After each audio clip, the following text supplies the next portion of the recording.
Hello.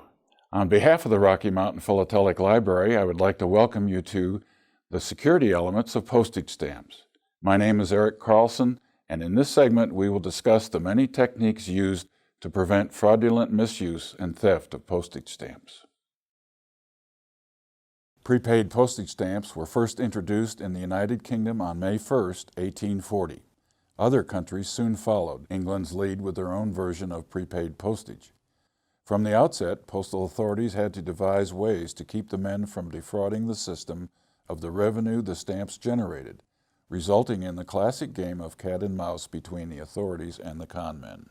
Let's begin with the security devices designed to prevent fraudulent misuse. Even before the introduction of prepaid postage, postal officials had focused on creating markings that indicated that postage had been paid. The widespread introduction of prepaid postage after 1840 heightened their concern. As late as 1862, in the example shown from Sardinia to Torino via Genoa, Italian states' postal authorities were alert to the payment of postal fees by the rectangular red box, which, when folded together, indicates that postage had been paid. Postal authorities now became concerned that people would find ways to remove the adhesive postage stamps and reuse them. Within months of the penny black's release, Great Britain had introduced cancellations. The cancellation was devised so stamps could easily be identified as having already been used. It should be noted that a cancellation is technically different from a postmark. A cancellation is a mark placed on the stamp to show usage. That mark can take any of a variety of forms, such as the manuscript cancellation shown on this U.S. stamp. A postmark is a mark placed on the stamp to show entry into the postal system, as shown on the Swiss stamp. A single mark can serve both purposes. The best cancellations are heavy ink marks that obliterate the stamp to indicate obvious use. Postal authorities love this method, but stamp collectors hate them and derisively call them killers, because they not only canceled the stamp, but also killed their collectability. The con man faced with a cancellation is challenged to remove it by erasing or washing it off. To prevent eradication, a variety of devices were tested with mixed results. The Austrians and later the Russians introduced varnish bars. This was a thin strip of varnish placed across the stamp to absorb the cancellation differently than the underlying paper. It was hoped that any attempt to wash off the cancellation would be evident to postal clerks by the obvious visual discoloration when the stamp was re-entered into the postal system. In the U.S., the same cancellation absorption theory served as the basis for the grill first introduced in 1867. On grilled stamps, the stamp paper was embossed with a grill that broke the paper fibers, allowing the cancellation ink to soak deeply into the stamp.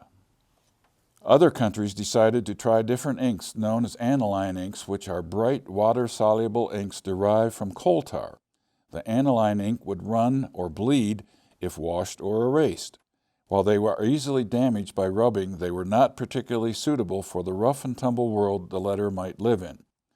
The colors best suited for use were very light in shade. Their easy erasability annoyed the public as well as the postal employees working with these stamps.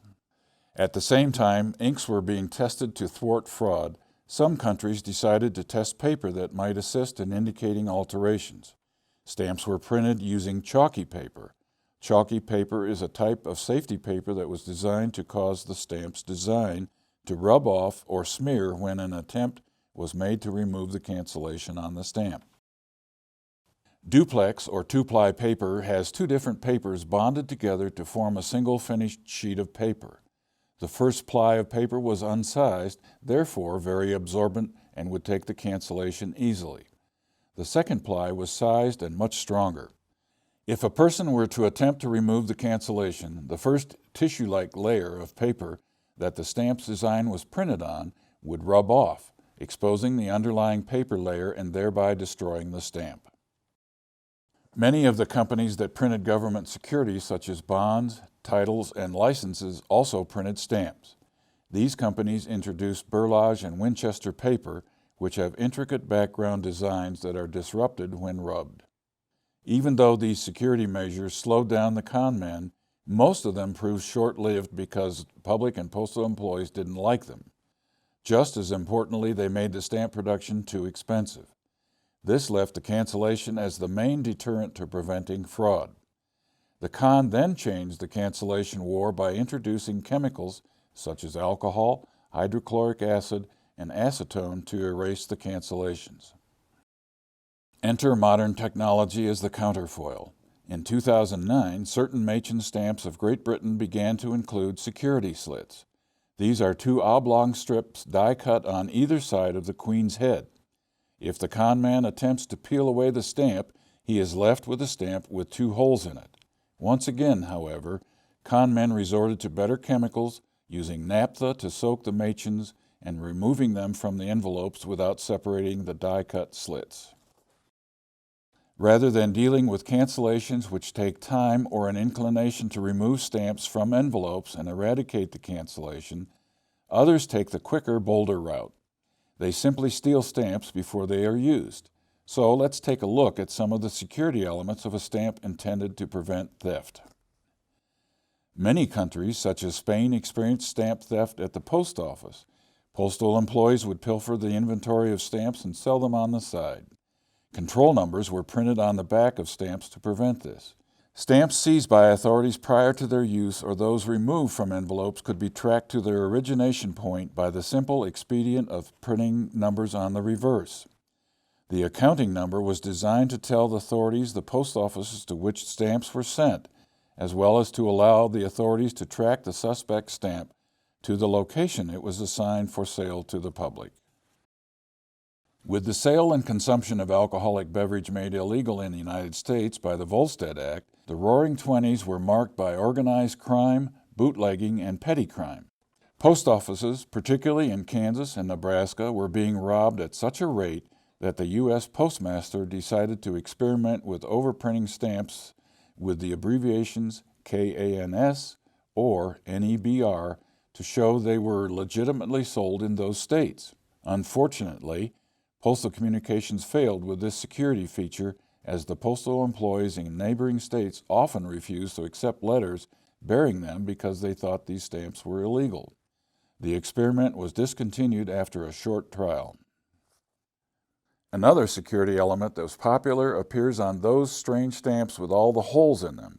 These holes and the resulting stamps are known as perfins, which is a contraction of the words perforated initials or insignia. Postal authorities simultaneously allowed the stamps to be perforated by governmental entities or private companies. The perfin design bestowed proprietary rights to the machine and design. The intent was to prevent pilferage of the stamps by employees. In the British example shown, the initials OHMS represent On His Majesty's Service.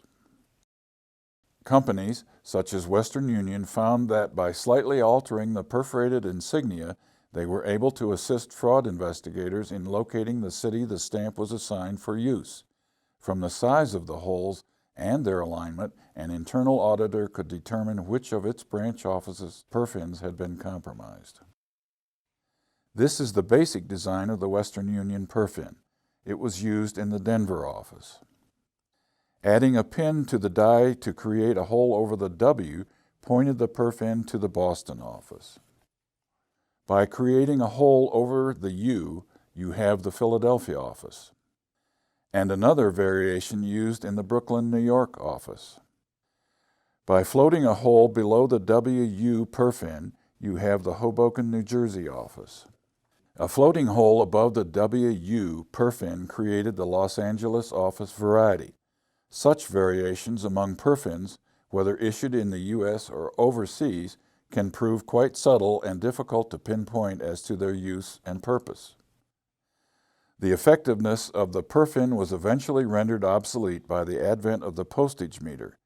Postage meters did this by introducing cost savings in both labor and pilferage by providing small bundle machinery that could be easily packaged and replenished. On behalf of the Rocky Mountain Philatelic Library, I would like to thank Steve Dixon for his assistance in the presented materials.